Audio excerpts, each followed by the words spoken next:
She walked into one of America's most exclusive country clubs wearing jeans and a simple sweater. They saw a threat. She saw an opportunity to expose the truth. What happened next would destroy careers, shatter reputations, and spark a national reckoning. But here's what they didn't know. The woman they humiliated controlled their entire future.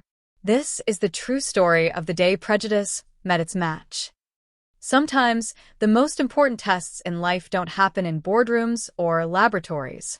Sometimes, they happen in places where no one expects to be watched. Dr. Jordan Ellis had built an empire from nothing. Literally nothing. She'd grown up in a neighborhood where gunshots were more common than birdsong, where grocery stores were scarce, but liquor stores lined every corner. She'd studied by flashlight when the electricity got cut off. She'd walked miles to the library because books were free and dreams were expensive. And now, at 42 years old, she was the CEO of Ellis Aerospace Technologies, a company worth billions, a company that put satellites in orbit and made the impossible look routine. But on this particular Tuesday morning, Jordan wasn't dressed like a billionaire. She wasn't wearing the tailored suits that graced the covers of Forbes and Fortune. She wasn't carrying the designer handbag that cost more than some people's monthly rent. Instead, she wore simple jeans, a comfortable sweater, and sneakers that had seen better days. Her hair was pulled back in a casual ponytail. She looked like someone's aunt running errands, like a schoolteacher on her day off, like a woman who worked hard for a living and didn't have time for pretense.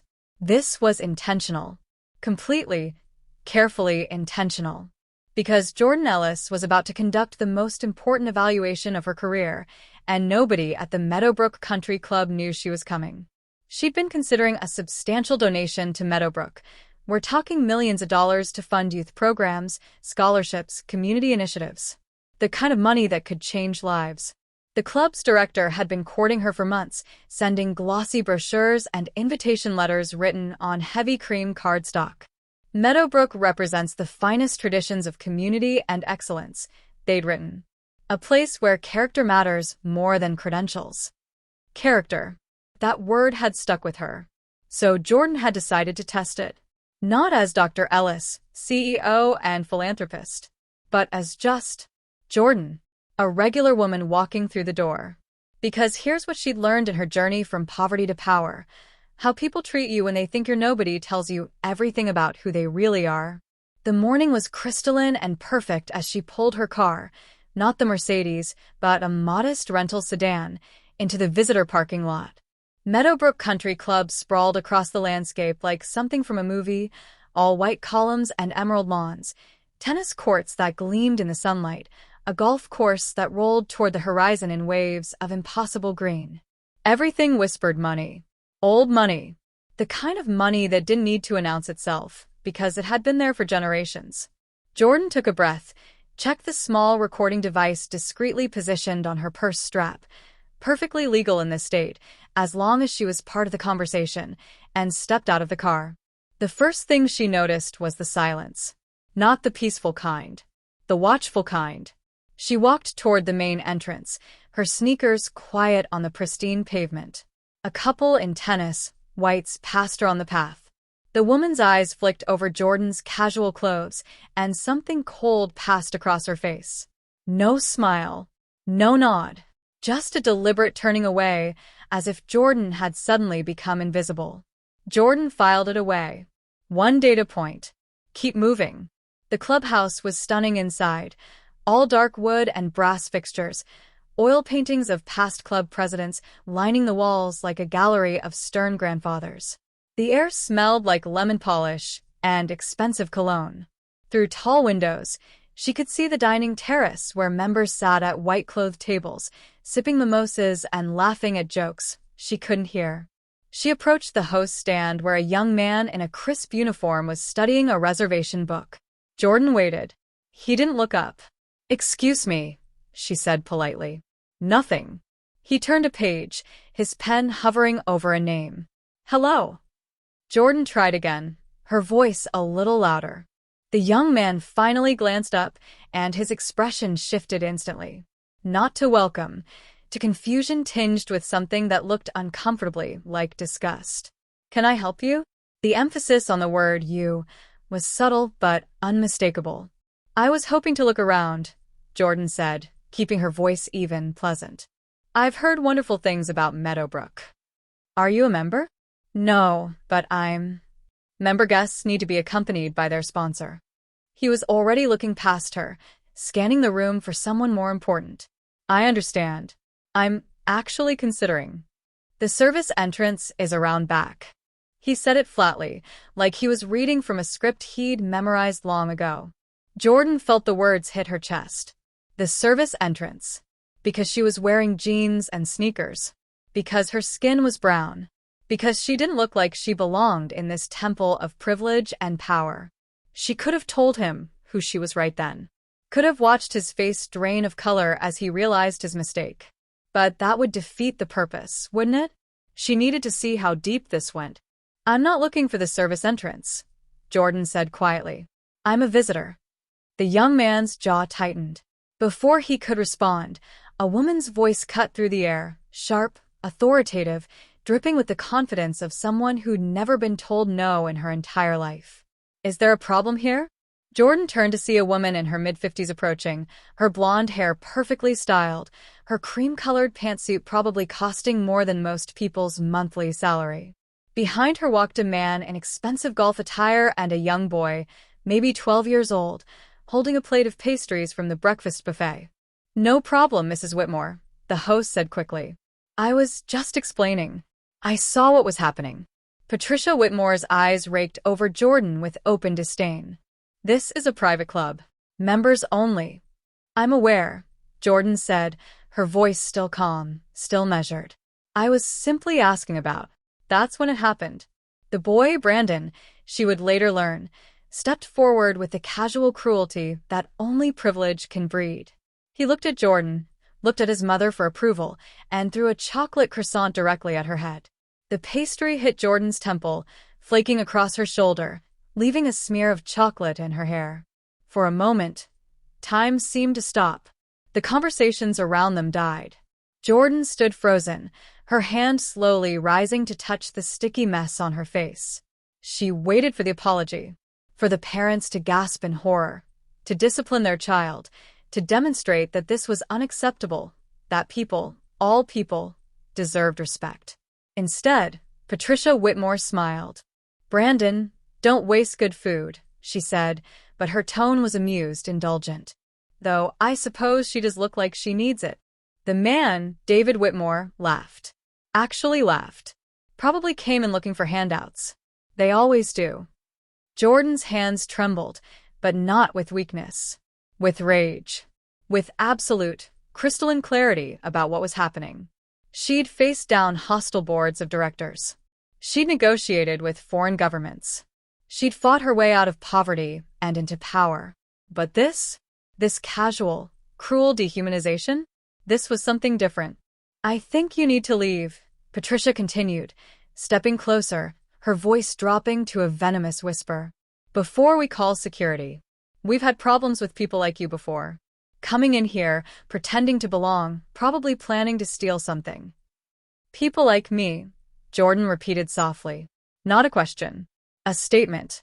You heard my wife, David Whitmore said, his chest puffing out. Get out. Now. Or, do we need to have you removed? Brandon still held his plate of pastries, watching with wide eyes. Not remorseful eyes, but excited ones, like he was witnessing something entertaining. Learning from the best teachers of all, his parents. Jordan reached into her purse. Several people nearby tensed, hands moving toward phones. She pulled out nothing but a tissue, wiping the chocolate from her hair with slow, deliberate movements. I'll leave, she said quietly. Her phone was recording everything, every word, every sneer, every moment of this absolute moral failure. But I want you to know something. I came here today because I was considering a substantial donation to this club. Millions of dollars for youth programs and scholarships. For the first time, uncertainty flickered across Patricia's face. You're lying. Maybe I am, Jordan said, turning to walk away. I guess you'll find out. She made it 3 steps before Brandon threw his orange juice at her back. The cold liquid soaked through her sweater, dripping down her spine. Laughter erupted from somewhere near the terrace. Jordan didn't turn around. She kept walking, her head high, her shoulders straight. But as she pushed through the clubhouse doors into the bright sunlight, her whole body was shaking. She made it to her car before the tears came, not tears of sadness, but of fury. Pure, righteous fury. She sat in the driver's seat with orange juice soaking into the rental car's upholstery and chocolate still in her hair, and she made herself a promise. They would learn. They would all learn. Because here's what the Whitmores didn't know, what they couldn't have known as they stood in that clubhouse feeling superior and justified and right. David Whitmore's company, Whitmore Industries, had been pursuing the largest contract of their corporate existence. A $1.5 billion deal with a major aerospace firm to supply specialized components for satellite systems. That aerospace firm was Ellis Aerospace Technologies. Jordan's company. Jordan's decision. Jordan's signature on every contract. She pulled out her phone with trembling hands and opened her company email. Found the thread with David Whitmore's increasingly desperate messages from the past 3 months. His company was struggling. She knew that from the financial disclosures. They needed this contract. It would save them. But some things mattered more than money. Jordan Ellis started the car, checked her recording one more time to make sure every vile second had been captured clearly, and began to drive. Not home. To her office. She had phone calls to make. Lawyers to contact. A story to tell. And somewhere behind her, the Whitmore family was still laughing, still feeling victorious, still completely unaware that their entire world was about to burn to ash. The test was over. They had failed spectacularly, and the results were about to be posted for everyone to see. They say revenge is a dish best served cold. But this wasn't revenge. This was accountability. And it was about to arrive at the temperature of absolute zero. Jordan Ellis didn't go home that night. She went straight to her office. The real office, the one on the 42nd floor of downtown's most prestigious building, the one with her name on the door and Chief Executive Officer, etched in gold beneath it. She walked past the receptionist who greeted her warmly, past the walls displaying patents and awards, past photographs of her shaking hands with presidents and astronauts. The contrast was almost laughable. For hours ago, she'd been treated like a criminal. Now she was back in a world that recognized her worth. But Jordan didn't feel victorious yet. She felt hollow and determined. Her executive team arrived within the hour. Her COO, her general counsel, her head of communications. Jordan played them the recording without preamble. 67 minutes of footage. Every cruel word. Every laugh. The pastry hitting her head. The juice soaking her back. Brandon's face, eager and unrepentant. His parents, coaching him in casual hatred. When it finished, the room sat in stunned silence. "My God," whispered her general counsel, a woman who'd prosecuted hate crimes before joining the private sector. "Jordan, I'm so sorry." "Don't be sorry," Jordan said, her voice like steel wrapped in silk. "Be strategic. David Whitmore's company has been pursuing our satellite contract. What's the status?" Her COO checked his tablet. "Final decision scheduled for next week. They're the frontrunner. Frankly, their bid is solid." "Cancel it," Jordan said. "All of it. Send the formal rejection tonight." "That's going to raise questions." "Good. Let them ask." Jordan leaned forward. "And I want this recording released publicly. Full transparency. I want a press conference scheduled for tomorrow morning. I want people to see exactly what happened." Her communications director nodded slowly. "This is going to explode. You understand that? This will be everywhere." "I'm counting on it," Jordan replied. "Because this isn't just about me. How many other people have walked through those doors and been treated like this? How many didn't have a recording device? How many didn't have the power to fight back?" By midnight, the machinery was in motion. By dawn, the video was live. By 9 a.m., the world was on fire. The recording went viral within hours, not thousands of views, but millions. News outlets picked it up. Social media erupted. The footage of a 12-year-old throwing food at a grown woman, encouraged by his parents, became a cultural flashpoint. The Whitmore's faces were everywhere, frozen in their cruelty, immortalized in their prejudice. But the real shockwave came when Jordan's identity was revealed. Major headlines screamed, "Billionaire CEO assaulted at country club. Aerospace executive humiliated in racist attack." The woman they didn't recognize controlled their future. David Whitmore's phone started ringing at 6 a.m. and never stopped. The contract cancellation hit first. A formal letter from Ellis Aerospace Technologies, polite but final. "After careful consideration, we have decided to pursue other partnerships." $1,500 million gone. With it went Whitmore Industries' salvation. The company had leveraged everything on that deal. Without it, they were bleeding money with no tourniquet in sight. Then came the social avalanche. Friends stopped returning calls. Business associates suddenly had scheduling conflicts. The country club, oh, the irony, held an emergency board meeting and revoked the Whitmore's membership. Conduct unbecoming was the official reason, but everyone knew the truth. They'd become toxic, radioactive. Association with them was now a liability. Brandon's elite private school sent a letter, expelled, effective immediately. "We cannot condone behavior that contradicts our core values of respect and inclusion." Patricia cried as she read it. David raged. But the decision was final. The lawsuits arrived like a thunderstorm. Jordan filed civil charges, assault, discrimination, emotional distress. Her legal team was relentless and expensive, and she had unlimited resources to pursue justice. But more significantly, a class action lawsuit emerged against Meadowbrook Country Club itself. Other victims came forward. A landscaper dismissed for looking suspicious, a Black executive's membership application mysteriously rejected 3 times, a Latino family made to feel so unwelcome they'd left voluntarily. The club's pristine reputation shattered like expensive crystal. Membership plummeted. Sponsors withdrew. The state attorney general opened an investigation into discriminatory practices. Meadowbrook, that temple of tradition and exclusivity, was forced to confront a reckoning decades in the making. The media couldn't get enough of it. Talk shows dissected the incident. Psychologists analyzed the casual cruelty. Sociologists discussed systemic prejudice in elite spaces. Jordan appeared on morning shows, poised and articulate, telling her story without anger, just truth. Devastating, undeniable truth. "This isn't about revenge," she told one interviewer. "This is about accountability. It's about saying that no one should be treated as less than human because of how they look or what they're wearing. Dignity isn't something that can be bought or sold. It's inherent. And I want people who look like me, who come from where I come from, to know they belong anywhere they choose to be."